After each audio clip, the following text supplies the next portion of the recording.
Hello there and welcome to episode 19 of my little crochet podcast where I upload every Sunday evening and now every Thursday night as well, due to the fact that I'm hosting my first crochet along, which is proving to be a lot of fun already.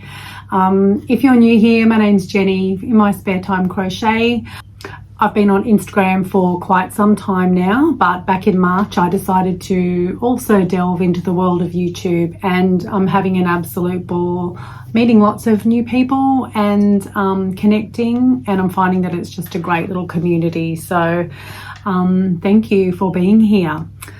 Now, this week I decided to, and it was a little bit ambitious, but I decided to give myself a to-do list in the notes of my phone, a little crochet to-do list. Now I'm using my phone to record, so I can't show you there, but I have sent it to my work phone. And I managed to get through 6 out of 8 of my little things on my list, which I was really happy with. One of them, I could probably give it a half tick, not a full tick, but I will explain that when I get to that little project. The main part of my week has actually been creating a number of things for two of my little YouTube friends here, in Dana at Blondie Knots and Michelle at Michelle's Makery. So I'll start with Michelle. I will have her video on this linked below. Now, Michelle is in New Zealand and things need to be posted to her. But basically, Michelle's work, her place of work, and that covers 3 different offices, they are doing something for Mental Health Awareness Week, which I think is a fabulous idea. They and in her little stitching circle thing that she does, they're going to be teaching people how to create fidgets, which can be a really good calming and really nice sensory tool. So they're going to be teaching people how to make them. Michelle donates a lot of the yarn, the hooks and everything herself. So she put a little call out to her YouTube friends to see if anyone wanted to send her any hooks in particular. Now, I didn't have any hooks of the sizes that nothing to spare of the sizes that she asked for, which is, I think, possibly 3, 3.5 and 4. Could be wrong, but as I said, her video will be linked below. But I did want to be able to send something, and I'm well practiced in making fidget toys. You may have seen my large blanket Mobius strips before on my channel, but I started because I had a heap of marbles, and this was something that Michelle had made. I had a heap of marbles and I also had some little hair clips. And these are very easy to work up. So I made, how many did I make? I made 5 of these little marble sensory toys. Has marble inside and you just move it backwards and forwards. I've made them in a cotton blend and that feels quite nice. I also decided, hey, why not do a tutorial as well? I first made these about a year ago, so I had a bit of a rough tutorial on my Instagram, but I decided to make a full one, so you can find that on my channel. I'll pop the card up here. So I made 5 of those in various colors. Then I decided to make some little Mobius strips. I just love these. I just love them. And I'm yet to find a child that doesn't like them as well. If you don't already know, I work in a high school. I support lots of kids for lots and lots of different reasons, but sometimes they come into my office and they're either angry, upset, anxious, you name it. And these, they always seem to love these. I have the larger ones in my office, but I made Michelle to send her. I made her 5 of those again I just am using cotton blend from my stash in all these lovely bright colors. So I made her 5 of those.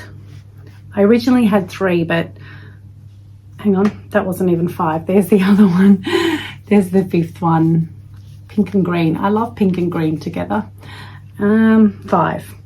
And then I made the little clip, the little hair clip fidgets as well, which is very similar to the way I make my marble, the covers if you like, but there's just less rows and less chains. So 5 of those. So I was very busy, but I am very pleased to be able to send those off to Michelle. So they will be going in the post this week.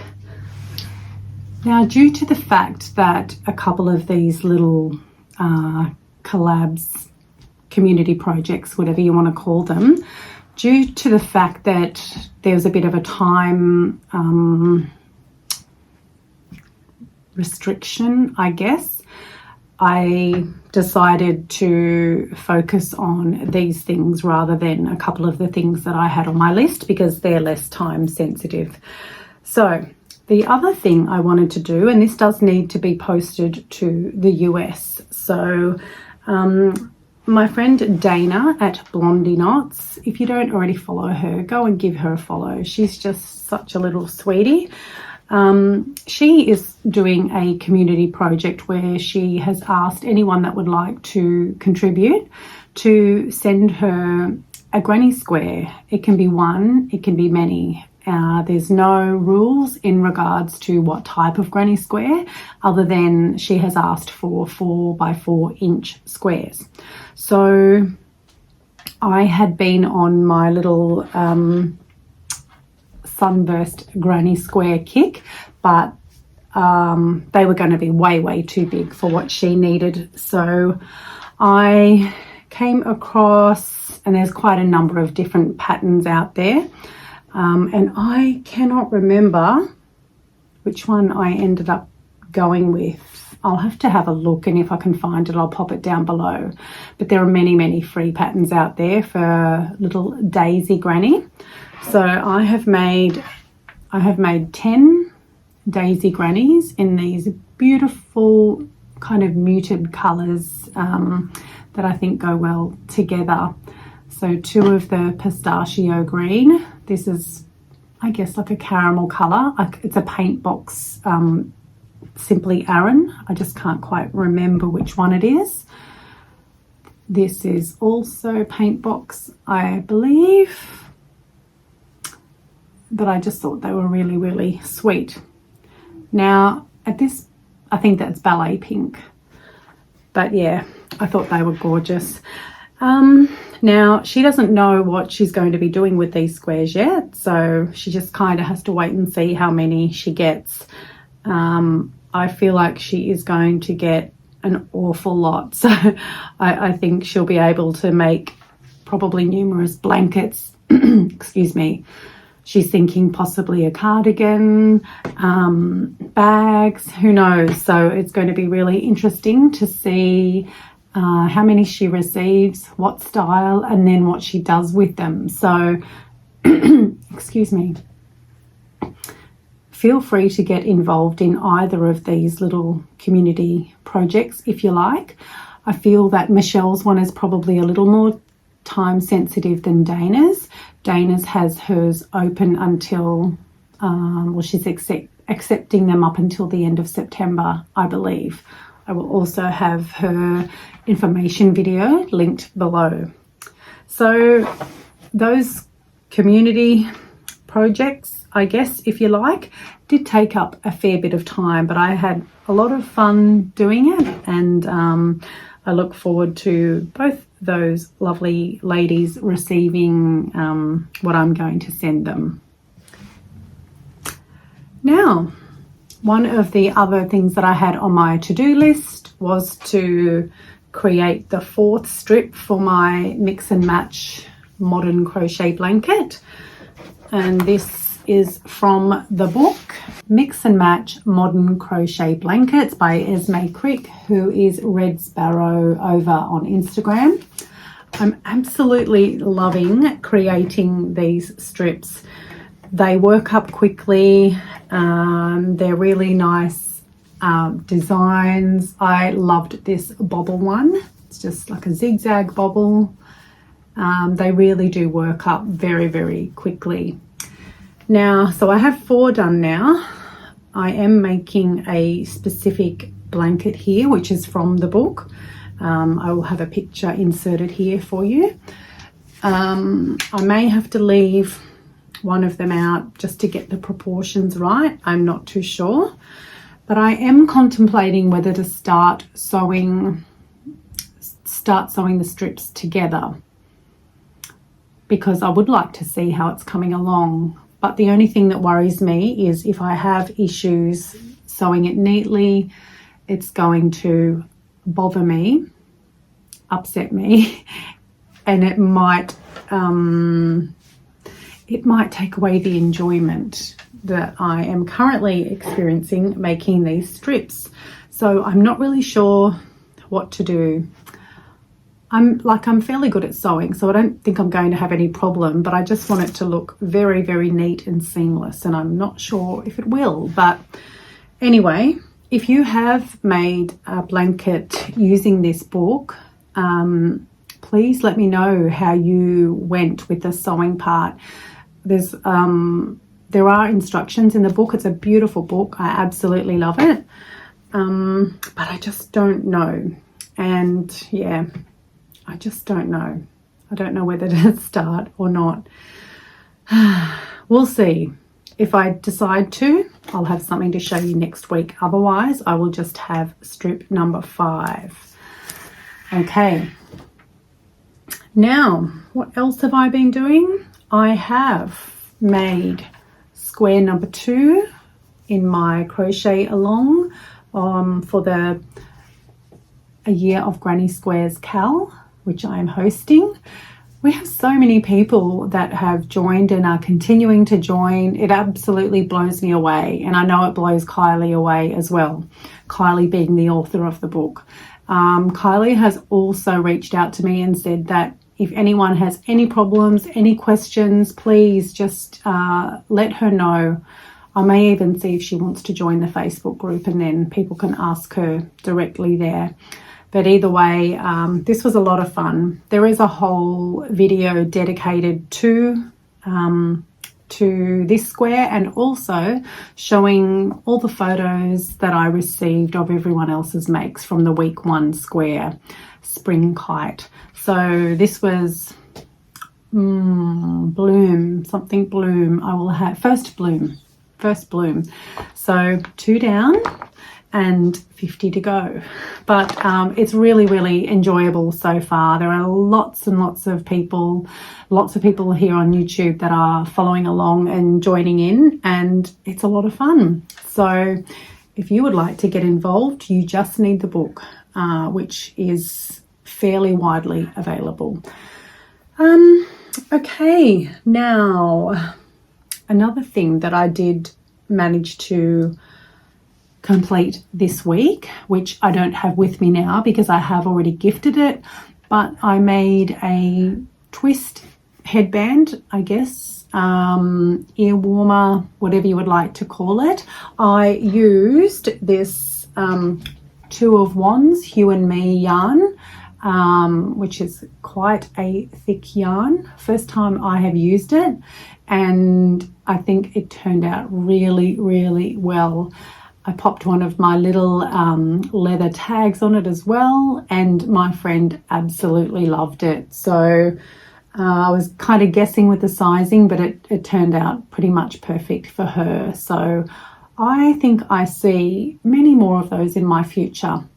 I'm not really a headband wearer myself, but lots of other people are. So I probably shouldn't have left it until almost the end of winter though to start making them, because we certainly do not need them in any other season in Australia. But that was another completed project which I really, really enjoyed.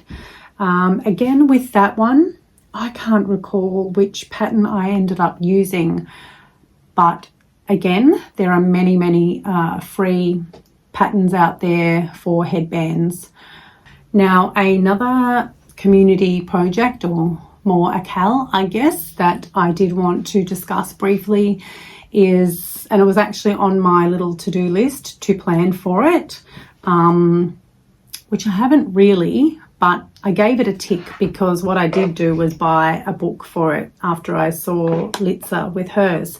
So the cal is Crochet Through the Decades 2020 Cal 2024, hosted by lovely Litza at Coco's Crochet. So her cal started this month and it runs through until November. And basically each month is dedicated to a decade starting from the 1950s. So August is based on the 50s, September the 60s, October the 70s, and November the good old 80s.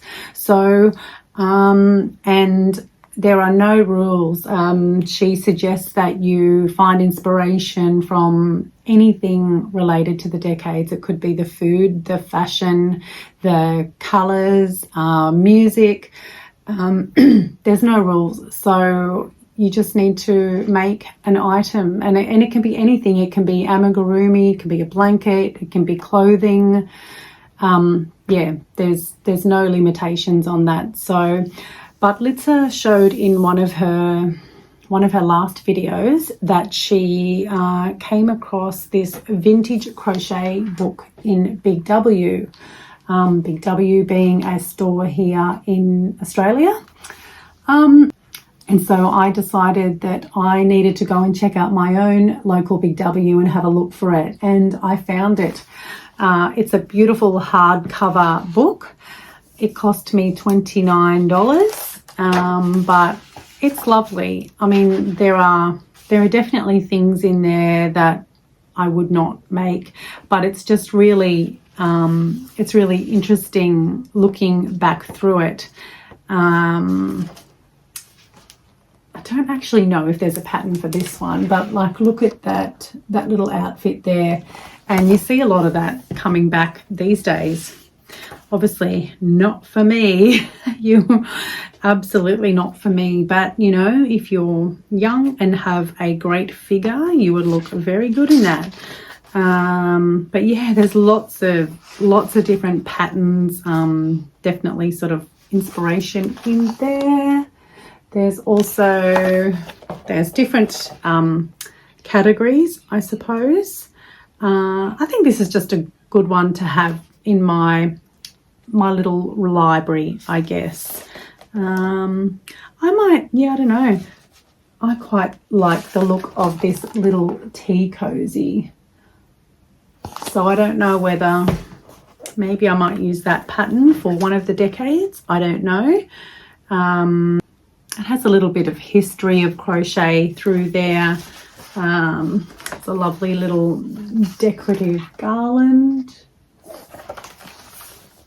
Even if I don't make too much from here, as I said, I quite like, it is one that I would like to have in my library. Here's one for a doily. Never made a doily, but maybe at some point I will. Yeah, it's great. Oh, look at these hats, kids' hats. I guess they would be good for dress up or something like that. Yeah, but we will see. But yeah, I just think it is a lovely little book, and I could possibly get some inspiration from there for, oh, look at this, bolero and pants. Interesting. wonder what my daughter would say if I offered to make that for my grandson. Oh, goodness me. Yeah, but anyway, I have that book, and so I will have a good look through it and yeah, decide whether I think there's anything in there that is going to give me some inspiration. I had thought that I might, because I love making blankets, I had thought that I might make a blanket for each decade, but I'm just not sure. I'm just going to, yeah, have a think about it and then decide.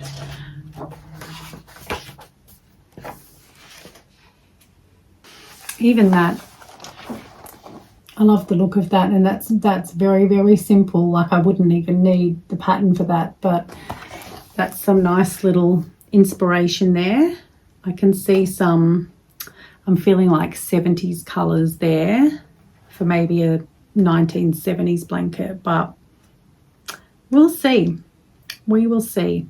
But, you know, we're almost halfway through August, so I do actually need to decide what I'm going to make for this decade, being the 1950s. So if you have any suggestions, please feel free to drop them below and I will check them out.